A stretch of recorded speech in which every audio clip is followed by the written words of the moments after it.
Salam, hər vaxtınız xeyir. Bu gün Respublika Fənn Olimpiadasında coğrafiya 11-ci siniflərdə düşmüş sualları izah edərik. Birinci sualımızda deyir ki, cədvələ asasan Pamir dağlarının verilmiş dağlarla oxşar xüsusiyyətlərini müəyyən edin. Birinci Pamir və Qafqaz dağları verilib. Mütləq hündürlüyü Altay dağları mütləq hündürlüyündən daha çoxdur. Hər iki dağ Altay dağlarından hündürdür. Altay dağları 4506-dır. Qafqaz 5642 daha hündürdür. Pamir də 7719, yəni hər ikisi hündürdür. A doğru. Qar xəttindən yuxarıda yerləşən ərazilər mövcuddur. Hər iki dağın hündür olduğu üçün qar xəttindən yuxarıda yerləşən əraziləri var. Doğru. Xəzər dənizi hövzəsinə aid olan çayların mənbəyi yerləşir. Bu Qafqaz üçün doğru ola bilər, amma Pamir üçün doğru olmaz. Çünki Pamir Xəzər dənizindən çox uzaqda yerləşir. Ona görə bu yanlışdır. An dağları. Arasından axan çaylar iki okean hövzəsinə aiddir. An dağlarından axan çaylar iki okean hövzəsinə aiddir. Bu doğrudur. Lakin Pamir dağlarından axan çaylar iki okean hövzəsi olmazlar. Çünki Cənubi Himalay dağlarıdır. Oradan yəni bu yanlışdır. Bunu götürmək olmaz. Hələ ki daha sonra burada baxaq. Hind-Avropa dillərində danışan xalqlar məskunlaşır. Pamir dağlarında Hind-Avropa dillərində danışan xalqlar var. Taciklər məsələn. An dağlarında Hind-Avropadır. Bu doğrudur. Xalqlar ola bilər, yəni bu doğrudur. Litosfer havalarının konvergent sərhədində yerləşir. Hər iki dağ konvergentdədir. Doğrudur. Alp dağları mülayim işıqlanma qurşağında yerləşir. Pamir də Afda mülayim işıqlanma. Doğrudur. Subnival-nival landşaftlarına rast gəlinir. Bu da doğrudur. Fəaliyyətdə olan vulkanlara rast gəlinir. Pamir dağlarında və Afd dağlarında fəaliyyətdə olan vulkan yoxdur. Yəni 3-də C olmaz. 3-də də C-nin olmadığı və 1-də də C olmaz. Ona görə ən uyğun cavab Y variantı qalır. Yəni 1-ə A, B, 2-yə B, C və 3-ə də A, B. Düzgün cavab olacaq Y variantı. İkinci sual. Doğru fikirləri müəyyən edin. 25 mart və 15 sentyabr aralığında şimal yarımkürəsinin istənilən məntəqəsində gündüzün uzunluğu gecənin uzunluğundan daha çox olur. 25 martdan 15 sentyabra doğru, belə deyək, 21 martda günəş tropikdə zenitdə olur. Belə ekvator üzərində zenitdə olur. Gecə ilə gündüz bərabərləşir və 25 martdan sonra günəş şimal yarımkürəsinə doğru gedir və istənilən məntəqədə gündüzün uzunluğu gecənin uzunluğundan daha çox olar. Bu doğru olar. Bir doğru. Yəni bir doğru plus qoyaq. İqlim quşaqları təkrar olunan bütün materiklərdə, yəni burada əlbəttə ki Afrika və Cənubi Amerikadan söhbət gedir. Günəş il boyu günorta vaxtı zenitdə olur. Günəş il boyu günorta vaxtı zenitdə olduğu materik bu Afrika materiki olar. Yəni Cənubi Amerika üçün olmaz. Bu yanlışdır. 6-cı və 16-cı saat qurşaqları iki materiklə kəsir. 6-cı saat qurşağı 90 dərəcə şərq uzunluğu Avrasiyanı kəsir, həmçinin Antarktidanı kəsir. Bu doğrudur. 16-cı saat qurşağı da 24-dən 16 çıxırıq. Bu edir 8. 8-i də vururuq 15-ə. 120 dərəcə qərb uzunluğu edir. 120 dərəcə qərb uzunluğu da Şimali Amerikanı kəsə bilər. Bir də ki kəsə bilər Antarktidanı. Doğrudur. Yəni daha doğru olacaq. Bütün il boyu Bakı şəhərində gündüzün uzunluğu Moskva şəhərindəkindən daha çox olur. Bu yanlışdır, tamamilə yanlışdır. Yay aylarında Moskvada gündüz daha uzun olur. Çukot və Malakka yarımadaları orta qırışıq vilayətlərində yerləşir. Çukot, Malakka yarımadaları hər ikisi mezozoy qırışıqlı, yəni orta qırışıqlı doğrudur. Troposferin yuxarı sərhədində ekvatordan qütbə doğru bütün coğrafi enliklərdə eynidir.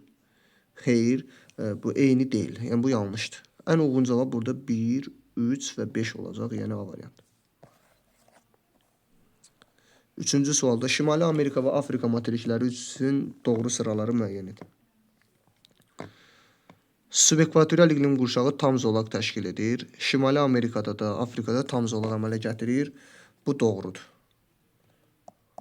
Yəni aiddir. Aid deyil, tropik iqlim qurşağının rütubətli tipinə rast gəlinir. Afrikanın şərqində rütubətli tip var. Şimali Amerikanda var. Bu hər ikisinə aiddir, amma aid deyilin yanında verdiyi üçün, yəni bir yanlışdır. Günəş ildə 2 dəfə zenitdə olduğu ərazilər mövcuddur. Doğrudur. Ekvatorial, yəni bu doğrudur. Ekvatorial hava kütlələrinin hakim olduğu ərazilər mövcuddur. Bu da doğrudur. Çünki hər ikisində subekvatorial iqlim, yəni subekvatorial iqlim var. Ona görə bu da yanlışdır. Buzlaq mənşəli rel formalarına rast gəlinir. Şimali Amerika üçün doğrudur. Afrika üçün də belə deyək. Buzlaq mənşəli deyəndə Afrikanın yüksək dağlı, məsələn Kilimanjaro dağında buzlaq mənşəli rel formalar hardasa rast gəlinə bilər. Üç işıqlanma qurşağında yerləşir. Afrika, Şimali Amerika tropik, mülayim, üç işıqlanmadır. Afrikada şimal mülayim, cənub mülayim, bir də tropik. Bu da üç işıqlanma. Bu da aiddir, bu da aiddir. Yenə də bu üçü də götürməliyik. Üç də yanlışdır. Geosignal platformaya çevrilməsinin həm 3-cü, həm 4-cü mərhələsinə aid olan relyef formaları mövcuddur. Bəli, həm sahil silsiləsi var, yəni geosignaldır. Afrikada da belə də Atlas dağlar var, həm də 4-cü mərhələ olan dağlar var, qədim dağlar. Dağ buzlaqlarına rast gəlinmir. Rast gəlinmir, Şimali Amerika rast gəlinir. Afrikada rast gəlinməz, Şimali Amerikada rast gəlinər. Ona görə bu ya aid deyil, amma birinə aid, birinə aid deyil, yəni 4-ü götürmək olar. Şimal-şərq istiqamətindən cənub-qərbə doğru əsən, istiqamətinə doğru əsən daimi küləklər mövcuddur.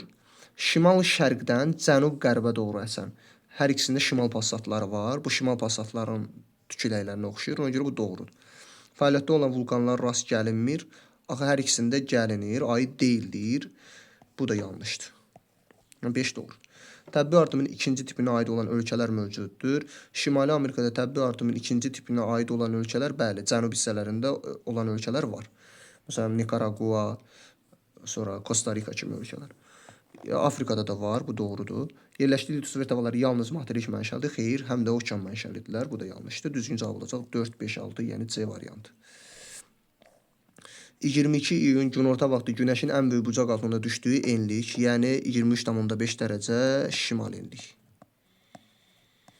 130 dərəcə qərb uzunluğunun kəsişməsindən, yəni 130 dərəcə qərb uzunluğu.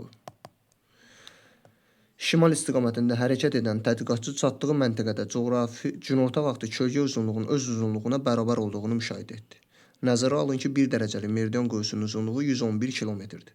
Tədqiqatçının çatdığı məntəqə üçün doğru fikirləri müəyyən edin. 23,5 dərəcə şimal enliyinə günəş 90 dərəcə bucaqla düşür. Bu həmin şəxs belə deyək, şimala doğru hərəkət edir, yəni 23,5 dərəcə şimal enliyi 130 dərəcə qərb uzunluğundan.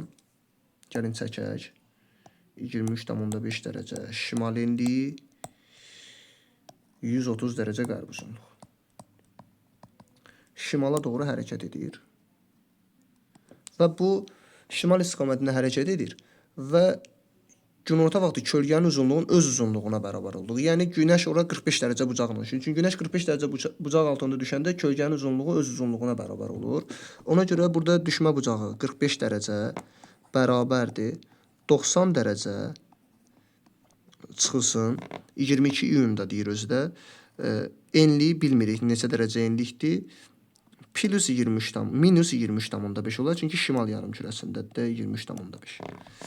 Buradan 90, 45, 45 bərabərdir. Enlik minus 23,5. Bu da enlik buradan bərabər olacaq 63,5 dərəcə şimal enliyi. Deməli, enliyimiz 63,5 dərəcə şimal enliyidir. 63 yox, üzərinə 23,5-i gələrik. Bu 63 eləməz. 68,5 dərəcə şimal enliyi. Üzrlü sayın. Burada cavab olacaq 68,5 dərəcə şimal enliyi. Ona görə burada olacaq 68,5 dərəcə şimal enliyi. 68,5 dərəcə şimal enliyi. Buradan tapdıq 68,5 dərəcə şimal enliyi. Bunu bildik. İndi gəlin baxaq və deyir, tədqiqatçının çatdığı məntəqə üçün doğru fikirləri müəyyən edin. Yəni, tədqiqatçı çatacaq 68,5 dərəcə şimal enliyi, 130 dərəcə qərb uzunluğu. Birdə deyir, qütb işıqlanma qurşağında yerləşir. Bəli, bir doğrudur. Bir qütb işıqlanma qurşağında yerləşir. Ona görə bir doğru. İlin əksər vaxtı qütb gündüzləri müşahidə edilir. İlin əksər vaxtı burada qütb gündüzləri müşahidə edilməz. Çünki 66,5 ilə 68,5 arasında cəmi 2 dərəcə fərq var. Yəni, əksər vaxtı olmaz. Yanlışdır. Bakı şəhəri ilə arasında ən qısa məsafə əvvəlcə şimal, sonra isə cənub istiqamətində hərəkət etməklə 1 bölünsün, belə deyə, 55 milyon 500 min miqyaslı xəritədə 14,3 santimetrdir. Bakı şəhəri 50 dərəcə şimal enliyində və 50 dərəcə şərqi uzunluğunda, 40 dərəcə şimal enliyində yerləşir. Deməli 68,5-dən biz bir 90 dərəcə şimala gedərik. Yəni 90 dərəcə şimal enliyinə çatmaq üçün. 68,5 ilə 90-dan çıxarıq 68,5. 21,5 dərəcə gedərik şimala ki, çataq şimal qütbünə. Oradan da Bakıya 60 dərəcə yol gəlir. 21,5 üstə gəl 60 dərəcə. Bu da 60 yox, 50 dərəcə. Çünki 90 dərəcədən 21,5 üstünə gəl 50 dərəcə. Çünki 40 dərəcə şimal enliyində 90 dərəcə arasında 50 dərəcə fərq var. Bu eləcə 71,5. Bunu da vurarıq 111 kilometrə. Çünki 1 dərəcəmiz 111 kilometrdir. Bu da eləcək 7936,5 kilometr. Bunu da bölərik bizim miqyasımıza, belə deyək, santimetrə çevirmək üçün. Bunu da böləndə bu da eləyəcək 555, 14,3 santimetr eləyəcək. Yəni bu doğrudur, 3 doğru. Tədqiqatçıların çatdığı məntəqə Sakit Okeanında yerləşir. 68 dərəcə şimal enliyi, 130 dərəcə qərb uzunluğu, 130 dərəcə qərb uzunluğu Sakit Okeanda yerləşir. Tədqiqatçının 68 dərəcə şimal enliyi artıq sakit olmaz, şimal buzlu okean olur. Bu yanlışdır. Çünki Bering boğazını kəsir, 66,5. Bering boğazında şimalda yerləşdiyi üçün artıq bu şimal buzlu okean olur. Gecə gündüzün adi növbələşməsi pozulur. Əlbəttə ki 68,5 şimal enliyində pozulur. Bu da doğrudur. Daimi küləklər müşahidə edilmir. Daimi küləklər müşahidə edilir, qütb küləkləridir. Bu yanlışdır. Düzgün cavab olacaq 1, 3, 5, yəni D variantı. 4-cü sualda düzgün cavab olacaq D variantı. 5-ci sualda cədvələ əsasən doğru fikirləri müəyyən edin. Avrasiya, doğru və yanlış xüsusiyyətlər. Həm mülayim, həm subtropik iqlim qurşağının bütün tiplərinə rast gəlinir. Avrasiyada həm mülayim, həm subtropikin mülayim və subtropik iqlim qurşağının bütün tiplərinə rast gəlinir. Avrasiyada belə deyək, bərabər rütubətli subtropik yoxdur. Ona görə bu yanlışdır. Yanlış xüsusiyyətlə tropik iqlim qurşağı qərbdən şərqə tam zolaq əməli təşkil edir. Bu yanlışdır. Bu da yanlışdır, bu da yanlış. Sonra Şimali Amerika litosfer tavası ilə divergen sərhədə malikdir. Afrika bu doğrudur. Afrika ilə Şimali Amerika divergen sərhədi mövcuddur. Mülayim hava kütlələrinin hakim olduğu ərazilər mövcud deyil, mövcuddur. Çünki subtropik iqlim qurşağı şimal hissələrində. Bu yanlışdır. Yanlışdır, o dediyinə görə götürürük. Şimali Amerika qərb sahillərində mülayim dəniz iqlim tipinə rast gəlinir, doğrudur. Tropik iqlim qurşağında rütubətli tipinə rast gəlinmir, gəlinir. Bu da yanlışdır. Yəni 3-ü götürərik. 2-3. Cənubi Amerika. Şimal ucqar nöqtəsində şaquli dirəyin kölgə uzunluğu günorta vaxtı heç zaman öz uzunluğuna bərabər olmur. Şimal ucqar nöqtəsində şaquli dirəyin kölgə uzunluğu günorta vaxtı heç zaman öz uzunluğuna bərabər olmur. Yəni şimal ucqar nöqtəsi təqribən yerləşəcəyi belə deyək, tropik işıqlanma qurşağında yerləşir. Tropik işıqlanma qurşağında yerləşirsə, günorta vaxtı da kölgə uzunluğu günorta vaxtı heç zaman öz uzunluğuna bərabər olmur. Yəni 45 dərəcə bucaqla günəş ora heç vaxt düşə bilməz. Maksimum günəş belə deyək, ora 90 dərəcə düşər. Maksimum. Minimumda günəş ora düşə bilər. Minimumda günəş, yəni orada belə deyək, təqribən bu uyğun gəlsə 10 dərəcə şimal enliyinə, 10 dərəcə şimal enliyinə uyğun gəlirsə, tropik işıqlanma qurşağında günəş 23,5, 33, 90-dan da 33,5 çıxanda, yəni bu əslində uyğun bərabər olmur.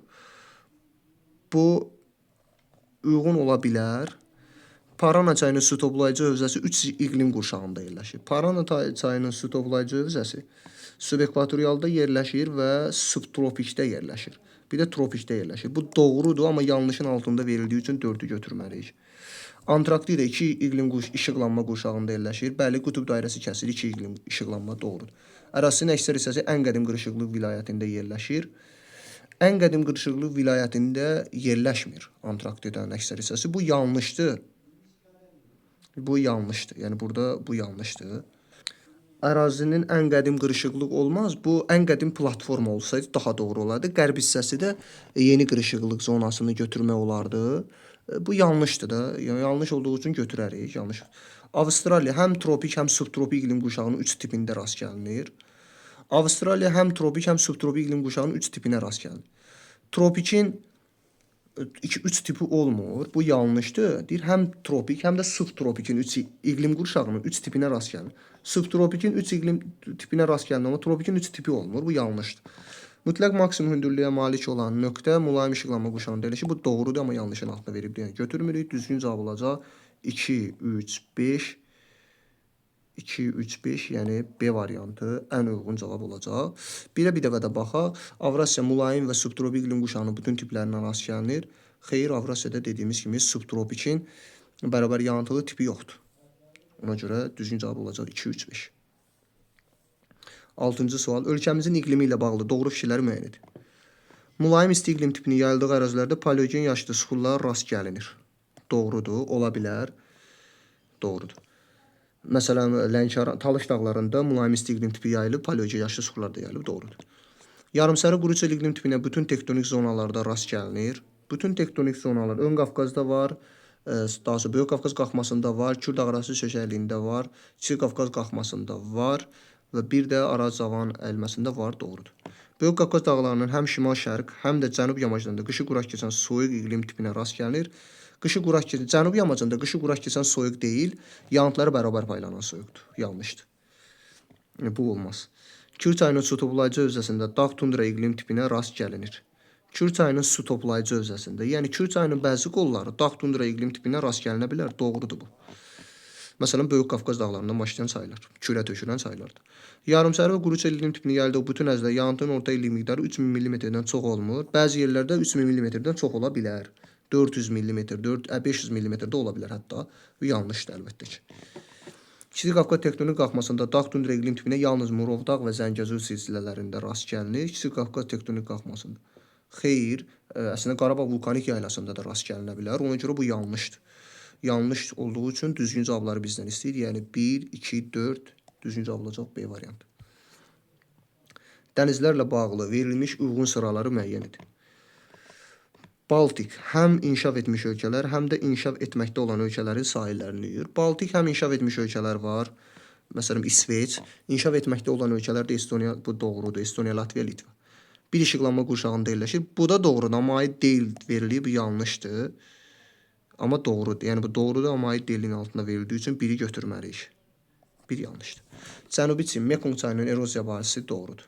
Səthində buxarlanma qabiliyyəti arasındakı fərq böyükdür, yox kiçikdir. Çünki orada isti cərəyanlardır. Bu yanlışdır.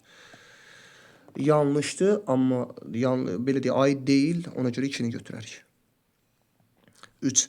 Beaufort dənizi. Banks adasının sahillərini yuyur. Banks adası Şimali Amerikanın şimal-qərbindədir. Bu yanlışdır. Yəni Banks adası Şimali Amerikanın Beaufort dənizi, bəli, Beaufort. Burada Baffin üzürlüsən, şimal-qərbidir və Beaufort dənizi şimal-qərb hissəsində, şimal hissəsində. Doğrudur bu. Coğrafi mövqeyinə görə adalar arasıdır, xeyr. Baffin dənizi olsaydı daha doğru olardı. Bu Beaufort dənizi kənar dənizidir, yanlışdır. Ona görə 3-ü də götürərik. Aralıq dənizi 3 yarımkürədə, bəli, çünki Qrinviç kəsir və 3 qitənin sahillərini yuyur, doğrudur. Karpat dağlarından başlayan çayların mənsəbi yerləşmir. Karpat dağlarından başlayan çayların mənsəbi yerləşmir. Bu doğru ola bilər. Yerləşməz orada. Çünki bu doğrudur, amma aid deyilin altında verib yenə götürmərik. Çünki Karpat dağlarından cənubda, burada belə deyək, burada Alp dağları var. Yəni hündür dağlardan çay keçə bilməz. Onun mənsəbi yerləşməz, bu doğrudur. Qırmızı dəniz. Günəş il boyu zenitdə olur. Xeyr, çünki tropik xətti kəsir. Ona görə bu yanlışdır. İl boyu zenitdə olmaz. 2 iqlim qurşağında yerləşir. Tropik iqlim qurşağıdır əsası. Bu yanlışdır. 5-i götürmürük onsuz da. Barents dənizi. Yalnız gecə-gündüzün adi növbələşməsinin pozulduğu enliklərdə yerləşir. Qütb dairəsindən şimalda yerləşdiyi üçün yalnız gecə-gündüzün adi növbələşdiyi enliklərdə yerləşir. Bu doğrudur. Şimal buzlu okeanda yerləşdiyi üçün soyuq okean cərəyanlarının təsirinə daha çox məruzdur. Xeyr, burada isti cərəyanlar təsir edir. Ona görə bu yanlışdır. Yanlış olduğu üçün düzgün cavabımız var 2, 3, 6, yəni A variantı 7-ci sualdır. 8-ci sualda cədvəl əsasında doğru bəndi müəyyən edin. Nil çayı Mississippi çayı ilə oxşar, Parana çayı ilə fərqli, Yenisey çayı ilə oxşar xüsusiyyətlərini tapmalıyıq. Mississippi çayı ilə oxşar. Mənsəbində kölgə uzunluğu il boyu günorta vaxtı 0-a bərabər olmur. Mississippi çayının mənsəbi tropik işıqlama qurşağında yerləşmir. Nil çayının da mənsəbi tropik işıqlama qurşağında yerləşmir. və kölgənin uzunluğu da il boyu günorta vaxtı sıfıra bərabər olmur. Bu doğrudur. Çünki hər ikisində sıfıra bərabər olmur. Yəni doğrudur. Hər ikisi üçün oxşardır. Alçaq enliklərdən yüksək enliklərə doğru hərəkət edir. Missisipi çayı yüksək enliklərdən alçaq enliklərə doğru hərəkət edir. Bu yanlışdır. Yerləşdiyi materikdə 4-cü dövr buzlaşmasının izlərinə rast gəlinir. Nil çayı rast gəlinmir. 4-cü dövr buzlaşmasının izlərinə rast gəlinir. Nil çayının yerləşdiyi materikdə 4-cü dövr buzlaşmasına rast gəlinir. Şimal hissələrində hardasa rast gəlinə bilər. 4-cü dövr buzlaşmasına rast gəlinir. Missisipi çayında Şimali Amerikada rast gəlinir. Bu alçaq enliklərdən yüksək enliklərə doğru hərəkət edir. B-ni də götürə bilmərik. Çünki alçaq enliklərdən yüksək enliklərə doğru hərəkət etmir. Bu Nil çayı üçün doğru olsa da Missisipi üçün doğru deyil də. Missisipi yüksək enliklərdən. Yəni C-ni götürməliyik. Yəni doğru variant kimi götürməliyik. C. Amma yenə də burada yerləşdiyi materikdə 4-cü dövr buzlaşmasının izlərinə rast gəlinir. İzlərinə rast gəlinə bilər də. Yəni bu doğrudur. Sonra Nil çayının Parana çayının fərqli. Mənsəbində dekabr, yanvar, fevral aylarında mülayim hava kütlələri hakim olur. Nil çayının mənsəbi subtropikdir. Subtropikdə də qış aylarında mülayim hava kütləsidir. Bu doğrudur. Parana çayının da mənsəbi subtropikdir. Orada da dekabr, yanvar, fevral aylarında yox, iyun, iyul, avqust. Çünki cənubun qış ayları iyun, iyul, avqustdur. Bu yanlışdır. Yəni fərqlidir, ona görə götürərik. Buradan da A-nı götürdük. Elə bir burada A-nı götürdük, burada C-ni götürdük. Burada da A-nı götürərik. Qidalanmasında yağış suları üstünü təşkil edir. Parana çayda yağışdır, Nil çayda yağışdır. Bunu götürməliyik. Hər ikisi üçün oxşardır. Yerləşdiyi litosfer tavasının okean mənşəli litosfer tavası ilə subduksiya sərhədi mövcuddur. Nil çayında belə bir subduksiya sərhədi yoxdur. Amma Parana çayında Cənubi Amerikanın Nazca tavası, litosfer tavası ilə subduksiya var. Ona görə C-ni götürər. Yəni 2-də A, C. 2-də A, C yalnız A və B variant, D, E variantları getdi. Ya C ya D variantı qalır. Burada deyilən uyğun cavab onda D variantı olacaq. Cavabımız olacaq D. Amma gəlin üçüncüsünə baxaq. Yenisey çayı mənsəbinə yaxın ərazilərdə əhali sıx məskunlaşıb. Əlbəttə ki, bu yanlışdır. Çünki Yenisey Şimal Buzlu okeana tökülür, əhali sıx məskunlaşıb, amma Nil üçün doğrudur. Yəni götürmürük. Su toplayıcı hövzəsində bataqlıqlara rast gəlinir. Su toplayıcı hövzəsində bataqlıqlara rast gəlinir. Yeniseydə də var, Nildə də var, doğrudur. Bataqlıqlar ola bilər. 15 apreldə mənsəbində gündüzün uzunluğu gecənin uzunluğundan daha çoxdur. 15 aprel günəş şimal yarımkürəsindədir. Mənsəbində gündüzün uzunluğu gecənin uzunluğundan daha çox olacaq. Bu da doğrudur. Oxşardır. Yəni düzgün cavab olacaq D variantı. 9-cu sual. Doğru olmayan fikirləri müəyyən edin. Dəclə, Fərat və Mekong çaylarının aşağı axarlarının yerləşdiyi ovalıqlarda fiziki aşınma intensiv baş verir. Dəclə və Fərat fiziki aşınma olar, amma Mekong çayının aşağı axarlarında, Mekong ovalığıdır, orada fiziki aşınma olmaz, kimyəvi aşınma olar. Ona görə bir yanlışdır, bir olmaz. Amudərya və Sırdərya çayları təbiətdə suyun böyük dövranında birbaşa iştirak etmir. Bu doğrudur. Yəni suyun böyük dövranında bunlar iştirak eləməz. Birbaşa iştirak eləməzlər. Çünki bunların suyu belə deyək, böyük dövran odur ki, təzədən qurudan, litosferdən belə deyək, okeana təzədən su axmalıdır. Amudərya ilə Sırdərya çayları Aral dənizinə tökülür. Aral gölünə. Ona görə bu olmaz. Yəni doğrudur. Orinoco və Niger çaylarının mənsəbləri eyni yarımkürələrdə yerləşir. Niger çayının mənbələri, Niger çayının mənbəsi qərbi yarımkürəsidir. Orinoco çayının da mənbəsi qərbi yarımkürəsidir. Doğrudur. Həm də şimal-qərbdə də doğrudur. Ölkəmizdə perlit, travertin və xromit yataqlarına eyni inzibati rayonlarda rast gəlinir. Xromit Kəlbəcərdə, travertin perlit. Doğru ola bilər. Balakən, Zaqatala inzibati rayonlarında alçaq dağları ərazilərdə paleogen, yüksək dağlıq ərazilərdə. Paleogen, alçaq dağlıqlarda paleogen olmaz. Əsasən burada belə deyək, alçaq dağlığında, orta dağlıqda Təbaşir, yüksək dağlıqda Yuradır. Burada paleogen çox da yayılmır. Buna görə bu yanlışdır. Yəni 5 yanlışdır. Mülayim işıqlanma qurşağında yalnız mülayim istilik qurşağı mövcud. Xeyr, əlbəttə ki, mülayim işıqlanma qurşağında yalnız mülayim istilik qurşağı, yəni bəzi yerlərdə mülayim istilik qurşağı olmaya da bilər, soyuq istilik qurşağı da rast gəlinə bilər. Ona görə bu da yanlışdır. 1-6 yanlışdır, 1-5-6, yəni C, E variantı düzgün cavabımız olacaq. 10-cu sual. Cədvələ əsasən uyğunluğu müəyyən edin. Yalnız bir işıqlanma qurşağında yerləşir. Burada Fransa, Yaponiya, Argentina və Hindistan verilib. Aiddir, aid deyil. Yalnız bir işıqlanma qurşağında elə ki, Fransa aiddir, Yaponiya aiddir, Argentina aid deyil. Burada belə olmalıdır. Aid deyil, Hindistan da aid deyil. Çünki onlara tropik xətti kəsir hər ikisi. Ona görə bir yanlışdır. Unitar respublikadır. Fransa respublikadır, unitardır. Amma Yaponiya unitar respublika deyil. Yaponiya monarxiyadır.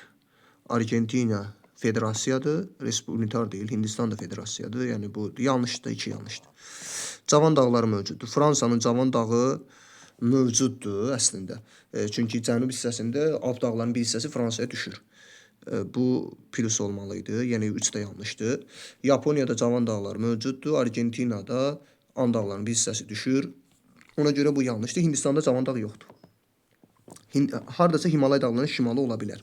3 yanlışdır. Yəni burada 3 də yanlışdır. 4 G20 ölkələr qrupuna daxildir. Hər 4-ü G20-dir, doğrudur.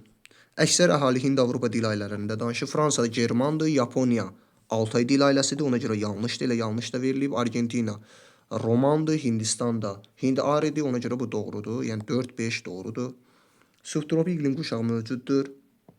Fransada Aralıq dənizi var, Yaponiyada musson var, Argentinada bərabər rütubətli subtropik var.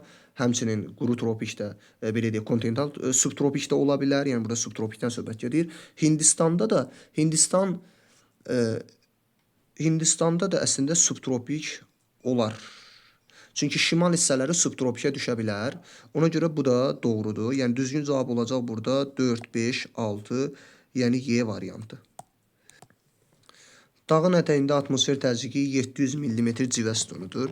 Dağın maksimal hündürlüyü dəniz səviyyəsindən 3100 metr yüksəkdə yerləşir. Dağın zirvəsi ilə ətəyi arasında temperatur fərqini Fahrenheit şkalası ilə hesablayın. Nəzərə alın ki, dəniz səviyyəsində atmosfer təzyiqi normaldır. Dağın ətəyində atmosfer təzyiqi. Gəlin, dağın maksimal hündürlüyü verilib 3100 metr. Atmosfer təzyiqi də 710 mm civə sütunu. Dağın ətəyinin hündürlüyünü tapa bilərik. 760-dan 710 çıxarıb bu eləcə 50. Burada da 500 metr. Dağın ətəyi deməli 500 metrdir. Bunlar arasında hündürlük fərqi olacaq 2600 metr.